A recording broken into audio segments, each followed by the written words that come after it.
There's some wild DCEU drama. That's right, this is all about Ben Affleck as the Batman. Is it happening? Is it not happening? What new developments are out there? Let's break it all down.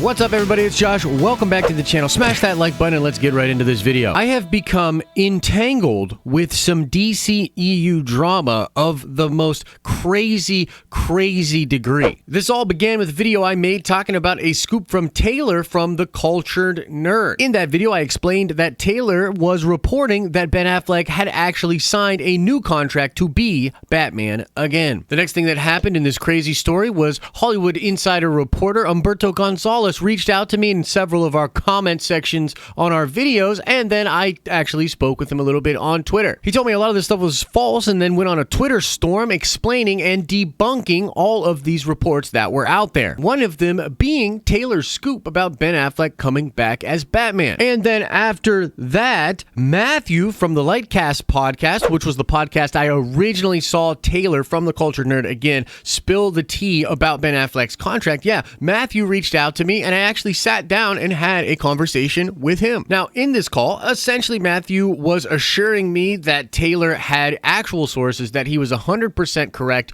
with the scoop about Ben Affleck coming back. He showed me some things, he told me some things, and honestly, after that phone call, I had to take a step back. I was like, whoa, this seems like some pretty heavy stuff. And to be completely honest with you guys, a lot of the stuff that we talked about in that call, I can probably never tell you about, because if I did, the Warner Brothers snipers would be out for me. See what I mean?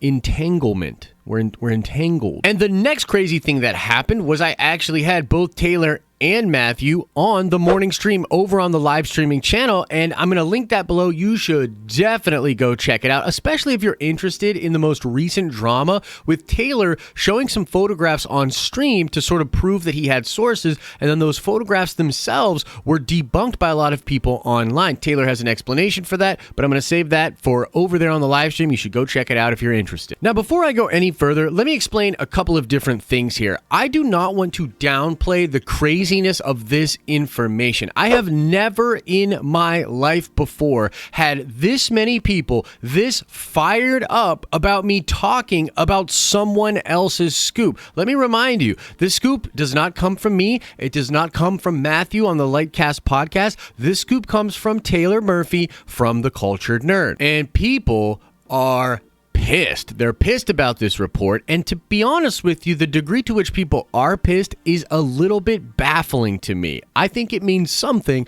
I'm just not sure what. Let me also explain to you, dear viewer, that I am not 100% convinced that Taylor Murphy's sources are legit and that the information that he has is 100% true. Just being real. I'm not there yet. I'm not 100%. But some of the things that they have told me off the record and some of the things they have shown me off the record are super compelling. And I'd like to believe at this point that most of you that watch this channel understand that I'm really, truly committed to trying to discover the truth of these things. What is actually going on? So let me now do my best attempt to sort of summarize how all of this stuff could actually be happening, why so many people are contradicting each other, and what might actually be going on here. The basic idea here, guys, is that there are two camps within Warner Brothers, okay? There is a camp that is essentially pro Geoff Johns, really backs Geoff Johns, and there is a camp that essentially backs Zack Snyder. So what Matthew and Taylor are essentially explaining to me is that a lot of the people out there that we would consider reliable sources, we talk about a lot of these people all of the time, that in this exact situation, they're actually getting their information from the Geoff Johns camp, and that the Geoff Johns camp itself is actually not interested in having all this actual information get out there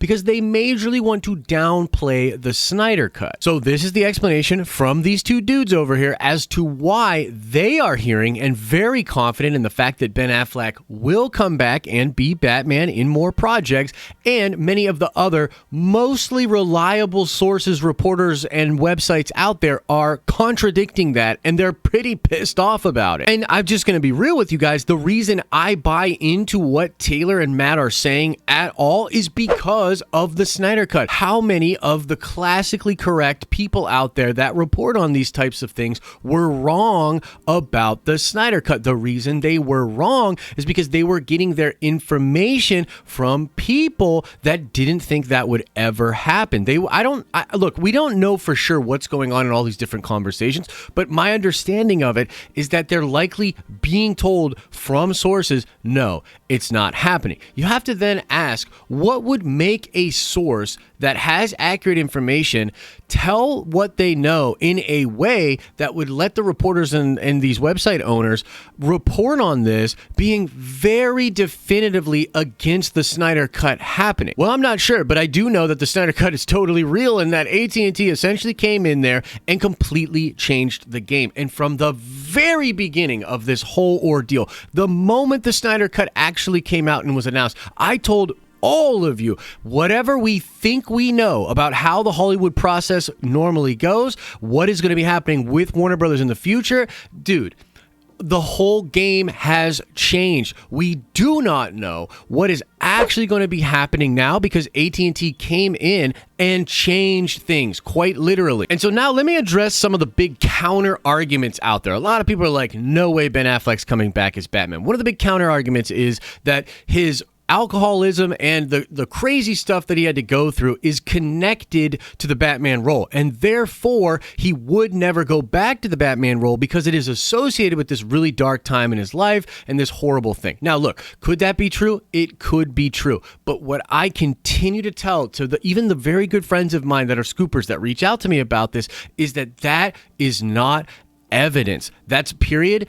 100%. That is conjecture. There's no evidence to actually support that Ben feels that way. And by the way, how many different times have we talked about on this channel what actors say and how little stock you should put into that? Actors lie all the time. And Ben Affleck in particular is very good at playing the studio PR game. You think this dude's gonna like slip up? You think this dude's gonna come out and say something that would shut off chances for future development over there? No way. So this whole idea that Ben Affleck would never return to the Batman role because it was around that time when he was an alcoholic, if anything, and I'm just being honest, if anything, that proves the counterpoint to me. Why wouldn't you, especially when you get your life back together, want a second chance at that thing you clearly loved? Why wouldn't you want a chance at redemption? And in many ways, the whole Zack Snyder movement and what's going on with the Snyder Cut is all about redemption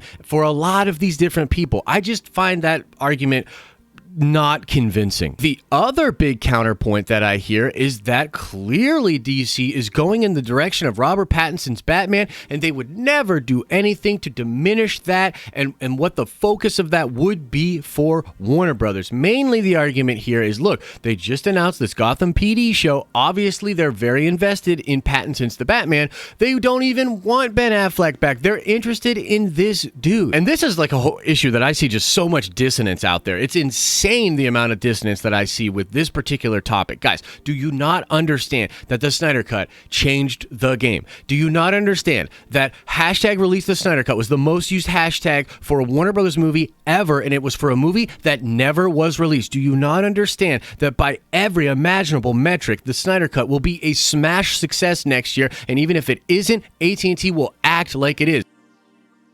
Point being, the Snyder Cut is going to be freaking huge. How do you not understand that? If there wasn't enough fan pressure on the studio to make AT&T come in and be like, damn, we should really do this thing, that's the obvious move, why aren't you guys doing this? How can you understand that that kind of pressure was there and not understand that that will carry through to the actual product itself and there will be a desire for more of that product after it? It's completely baffling to me that people sit there, look at what's going on and say, yeah, that Snyder Cut, that'll be a cool little thing they'll put out there and then it'll be done. That's cool. And then we'll move on with the DCEU, because AT&T has already proven they're way smarter than that. There's no way they're going to do that. And if Zack wants to come back, which why wouldn't he want to come back? He's already coming back. And if some of these other actors want to come back, which I will admit is a little bit more arguable, we don't know what Ben is feeling, so we don't know for sure. But why wouldn't he If it was going to get him a paycheck, give him redemption for that role, which he's really passionate about,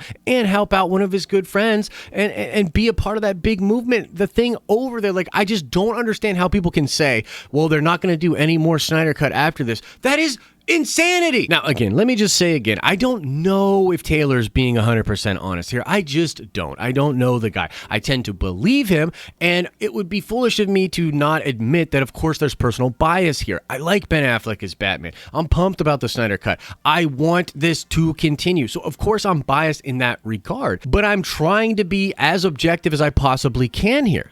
It looks like he is going to come back.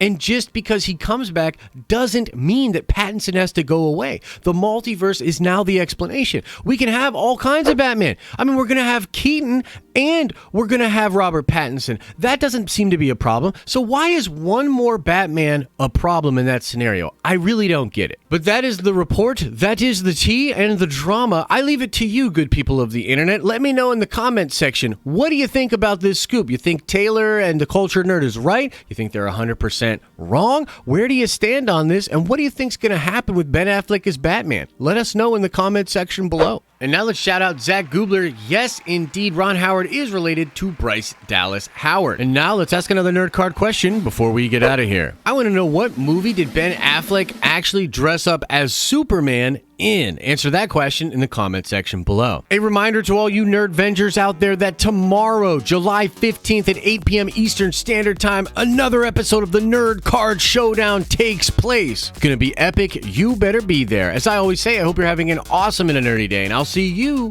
in the next video.